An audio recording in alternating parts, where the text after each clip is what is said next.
호세아 2장 14절에서 3장 5절까지 함께 읽었습니다. 호세아서에는 1장부터 14장까지 끊임없이 흐르고 있는 두 가지 큰 주제가 있습니다. 그것은 바로 하나님의 인애, 하나님의 헤세드와 그리고 여호와를 아는 지식입니다. 오늘 본문에는 이 두 가지가 고스란히 녹아 있습니다. 하나님이 함께 하시면 절망이 소망으로 바뀌는 것입니다. 왜냐하면 하나님이 자기 백성을 사랑하시기 때문입니다. 그 사랑은 인간적인 사랑, 어떤 직관적이고 감각적인 사랑이 아닙니다. 그것은 언약에 근거한 사랑입니다. 헤세드입니다. 하나님은 그 언약을 지키기 위해서 모든 것을 포기하십니다. 목숨 바꾸는 것이죠.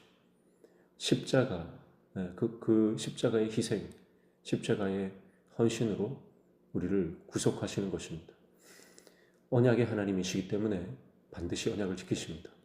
그래서 그 언약에 근거한 사랑은 절대 자기 백성을 포기하지 않으시고 자기 백성을 반드시 구원해 내고야 마는 것입니다. 오늘 말씀에도 보니까 2장 15절에 거기서 비로소 그의 포도원을 그에게 주고 악을 골짜기로 소망의 문을 삼아 주리니 그가 거기서 응대하기를 어렸을 때와 애굽 땅에서 올라오던 날과 같이 하리라, 그렇게 말씀하죠.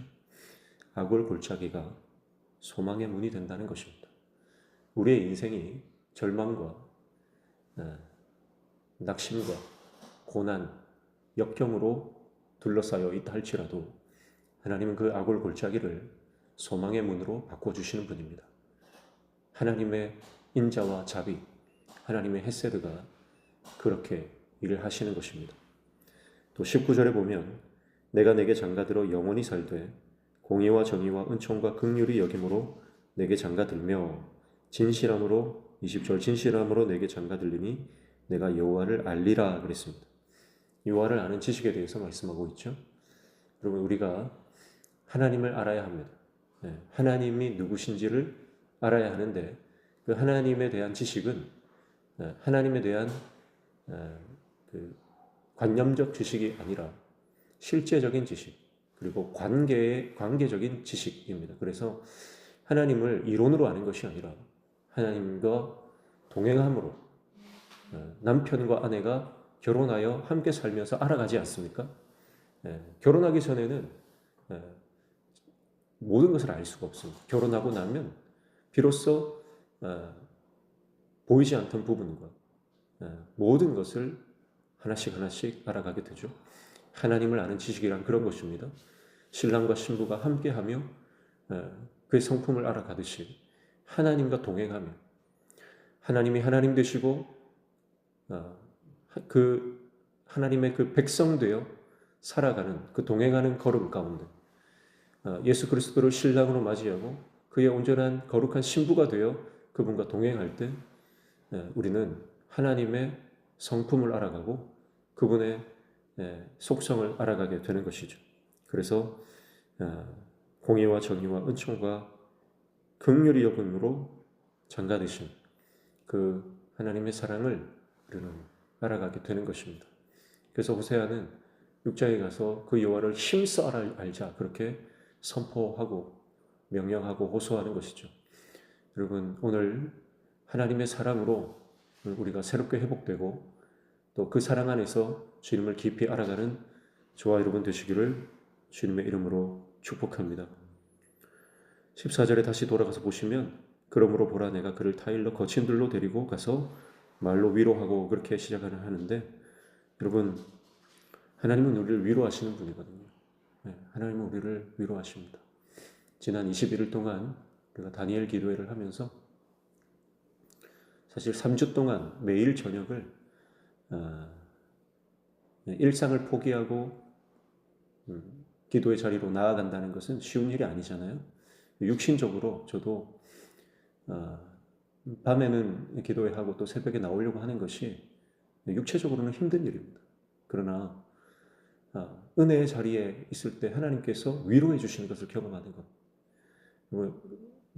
짧은 3주의 기간 동안 우리가 이런 것들을 경험하지만, 그러나 우리 인생 전체를 보고 우리 인생 모든 그 시간들을 놓고 봐도 마찬가지인 것 같아요. 여러분, 우리는 거친 시간을 살아갑니다. 거친 들을 지납니다. 그래서 정말 힘들고 어려운 시간들을 우리가 보내지만, 그러나 은혜의 자리로 나아가면 하나님은 우리를 위로해 주시는 것입니다. 육체적으로는 힘들고 피곤하고 또 상황적으로 또 재정적으로 여러 가지 힘들고 어려운 부분들이 있을지라도 그 어려운 가운데서도 주님 말씀 앞으로 나아가고 기도의 자리로, 은혜의 자리로 나아가면 하나님의 헤세드와 그 하나님의 그 언약, 그 하나님의 놀라우신 그 사랑이 우리를 위로하시고 말씀이 우리를 회복시켜 주시는 것이죠. 축복합니다. 오늘 저와 여러분이 이 하나님의 사랑을 더 깊이 알아가고 그 하나님의 측량할 수 없는, 감당할 수 없는 그 어마어마한 사랑에 완전히 휘감아져서 오늘도 주님의 사랑 때문에 힘들고 어려운 상황 가운데서 광야를 지나고 있는 저와 여러분들이 말씀으로 위로받고 샘을 얻는 은혜가 있기를 축복합니다.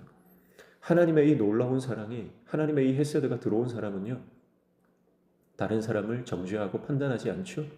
함부로 대하거나 무시하지 않습니다. 쉽게 판단하지 않습니다. 왜냐하면 하나님의 사랑을 경험했기 때문입니다. 하나님의 헤세드가 그 안에 있기 때문입니다. 그래서 여러분, 우리가 하나님의 사랑을 회복하면요, 다른 사람을 긍휼히 여기는 하나님의 마음으로 살아가는 거예요. 목회자를 보면서 불쌍히 여기고, 교회 성도들을 보면서 불쌍히 여기고, 가정의 남편과 자식들을 보면서 불쌍히 여기고, 내 옆에 있는 지체들을 불쌍히 여기는 거예요. 하나님이 우리를 긍휼히 여겨주셨듯 우리도 동일하게 그 긍휼을 베풀며 살아가는 인생이 되는 것입니다. 하나님의 사랑이 우리를 회복시키고 우리를 따뜻한 사람, 위로의 사람으로 회복시켜 주실 것입니다. 주님 안에 거하시기를 축복합니다. 오늘도 주님과 동행 하시기를 축복합니다. 하나님의 놀라우신 사랑과 그 성품을 오늘도 우리에게 주어진 시간만큼 알아가고 닮아가는 저와 여러분 되시기를 주님의 이름으로 축복합니다. 하나님 아버지 감사합니다. 오늘도 우리에게 생명 주셨으니 말씀과 동행하며 주님 닮아가게 하여 주시고, 성령님 우리 가운데 충만히 임재하여 주셔서 주님께서 주신 귀한 사명을 감당하며 나아가는 오늘 하루 되게 도와 주옵소서. 말씀 붙잡고 기도할 때 우리의 기도에 들어 응답하여 주시며 모든 기도의 제목들 들으시고 응답하시고 열려지는 형통의 은혜 경험케 하여 주옵소서. 예수님의 이름으로 기도하옵나이다. 아멘.